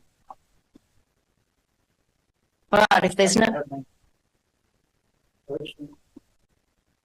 no, I did ask that question, and they just said no, they're not set up for it. So I think that might also give an indication of a committee that is losing its emphasis.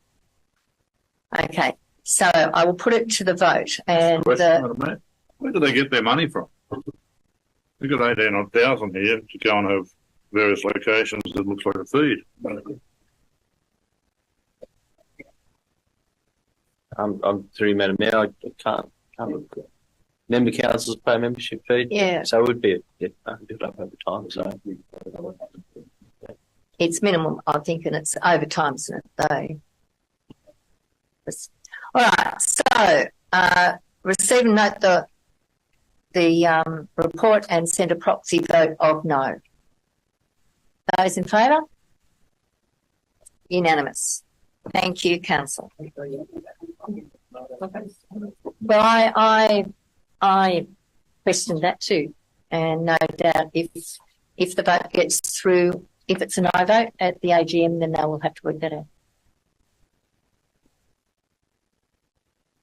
out. The next one is 1224 Action Summary Report. Okay, thank you, Councillor Flannery. Do I have a seconder? Thank you, Councillor Ingram. Councillor Flannery. To the relevant person, what is the Red Hill Plan of Management? This has been in progress for a considerable period. So my question is, where to from here? What it just says in progress. What does that mean?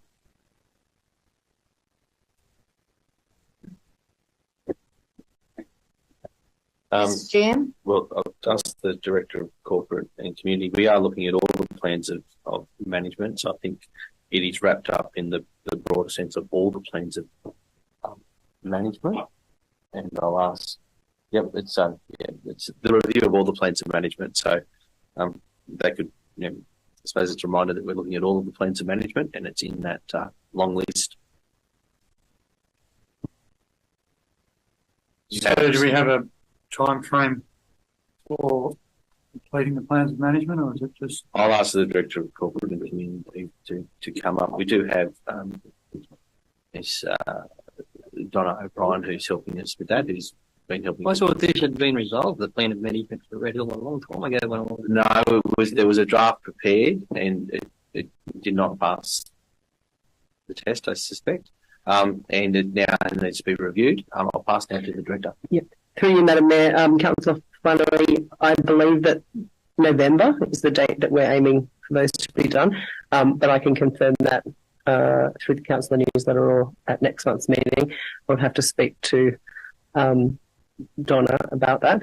I know that they're in progress at the moment, so there's consultation being done with community groups and user groups and things like that. So they are in progress, and we can keep you updated about that. We'll put the update in the action plan for... Before you depart, is there any... I assume you're, as a corporate services, dealing with the sister city relationship, and... Correct. It says it's in progress. Is there anything to be salvaged over there? Through the Mayor. So I'll just pass to the General Manager for the correct name. Is it the Chinese Consulate? Yeah, the Chinese Consulate General. Yeah. We've been in contact. Yes, sorry. We've been in contact with them, and they are going to be meeting with Madam Mayor. The General Manager and myself will have a pre-meeting with them. The relationship with Langzhou is still current. It's just a matter of how we can, foster that relationship. We've also investigated the relationship with Sutherland Shire, and have had some discussions with them. So that will all go into a report once we have the meeting with the consulate. When is that planned? The meeting hasn't been set as yet. We've done some toing and froing with them, and it's with I think Yvette when she gets back to finalise that. Okay. All right, thank you. No more questions. I'll put it to the Question in regard to Councillor Armstrong. resolution 23-159 on page 490. Has there been any movement in regards to the SES? I spoke to the representative from SES, and they're compiling their information into design, etc. And they, I'll do another follow-up call, but they said they would come back to me with what their proposal actually was. And the next one is one below that, 23-177. Have we had much public comment in regards to the revised names for Donohue's estate? Naming the naming for Donohue's estate, Director of Planning. Yes, so through you, Madam Mayor, we've had 10 submissions in response to that being on exhibition, and we'll be reporting that through next month. Question? Councillor Piper. At what stage does this estate have to start curb and guttering and putting in roads? How many lots or an inlet have to be sold before they're required to do it? Through you, Madam Mayor, they need to work through their process of getting subdivision works certificates and that type of stuff. And there's no, there's no set time frame for when they realise their consent in that sense. So yeah, it's up to them in terms of how they progress it. So it's up to them. If Councillor Flannery there wants to buy a lot over there, he has to, as it always says, buy where. He might buy the block of land and not get curb and guttering or a sealed road in for 3 years. So through you, Madam Mayor, that's the risk when you buy up the plan. Yeah. Okay, thank you. Councillor Flannery. That's not my understanding. My understanding is once firstly, you've got a period of consent that a DA lapses before. And secondly, if you buy a service, the council would have imposed conditions to provide services. That's why developers go broke, it's because they have to put the services in and then they can't sell the lots. So through you, Madam Mayor, the question that I'm answering is at what stage does that happen? Yes, indeed, consent does lapse over a certain amount of time, and yes, there are conditions on of consent which is to do with the servicing, and they need to satisfy all those before titles are released. When that isn't, whether it's 6 months, 2 or 3 years, is that, in terms of the plans of the developer. In regards to that comment, in regards to timing the conditions of consent to be met, is there a stop point when someone asks the developer or the builder to be accountable before they're issued with occupational certificates? And that is there a line in the sand where we say you haven't abided by the conditions of consent and we'd like them done or take action? Yeah. I know in some councils they knock buildings down. Yes, through Madam Mayor, that is the purpose of our compliance team, is to ensure adherence to consent conditions. Can I have an update on the consent conditions for the project on Telegraph Road, please? Brought to the next council meeting. Yes, Councillor. Okay, thank you. All right, if there are no more questions, Councillor Flannery. Hydrotherapy for HARDEN should be advised. So I'm going arranged a meeting a site visit to go out and have a look, and also a matter that we'll be discussing in confidential has a bearing on that based upon discussions that I've had with you. So it's in progress, but so to the extent that this matter's not in confidentially, you'd be happy to answer a question about it when we deal with the other matter in confidence. Yes. Just one more, Madam Mayor. Yes. In regard to the village water supplies, I'm just wondering how we're going with that report. Dry weather at Bridbury and not a lot of water coming through the line. So can we please get an update on that as a matter of urgency?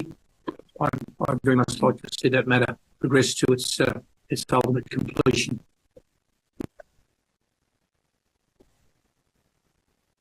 And before we move on, Madam Mayor, I nearly forgot that.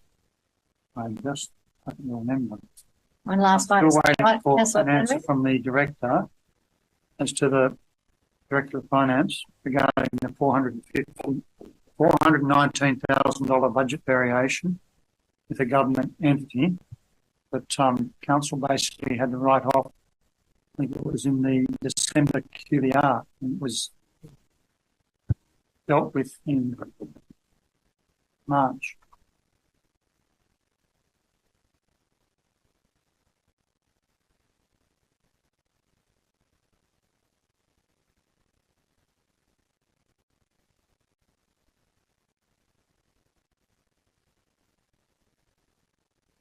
It didn't come before the last council meeting.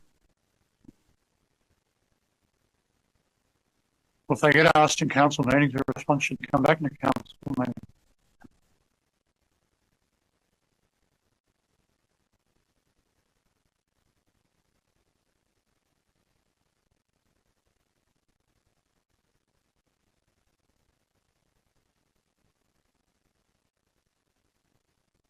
Thank you. All right. Let's move. I'll put it to the floor. Those in favour? Unanimous. Thank you, everybody. I haven't received any questions with notice and no notice of motion. So we'll move into confidential matters. Thank you, Councillor Ingram and Councillor Dodd. All those in favour? Thank you.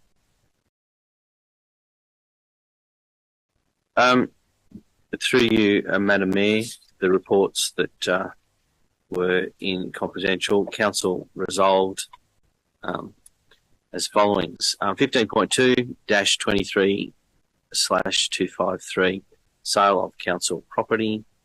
That Council A, receive and note the report, and B, enter direct negotiations regarding the property.